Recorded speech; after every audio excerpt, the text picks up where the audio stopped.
This big, beautiful bill is disappointing to me as a Republican for one major reason. And before you guys say, well, that's what you voted for, I don't regret my vote. You can still think that your party is the better option while also criticizing your party. That said, my main problem with this bill is that it doesn't go far enough to tackle our most existential threats as a country, like inflation, like our debt spiral, like our fertility crisis. And those three things are interrelated because people cannot afford to raise a family because inflation has gotten so out of control.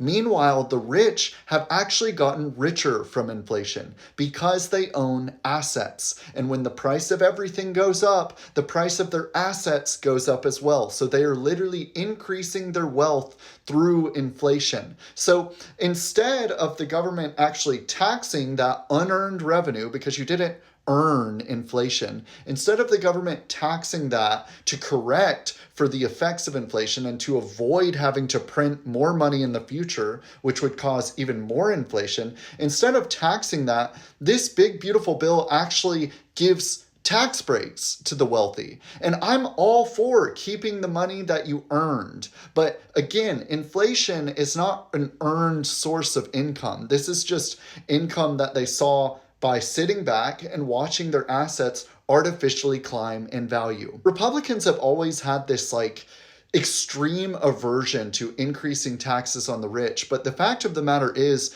if inflation gets too out of hand and something isn't done to correct it or to right size our budget so we're actually bringing in enough taxes to cover our spending, then that could lead to the total decimation of spending power of normal people, which in turn would lead to the total decimation of society as a whole. And then nobody will be rich. So even the most selfish rich person should want taxes on the super rich to increase to the extent that it corrects for the effects of inflation. You can't have this repeated cycle where the rich get richer off of inflation and the government gives them tax breaks, so the government isn't bringing in enough tax revenue, so they have to print more money, which causes more inflation, and then the cycle repeats. We cannot be on this repeat cycle because we can't afford it. We existentially cannot afford it.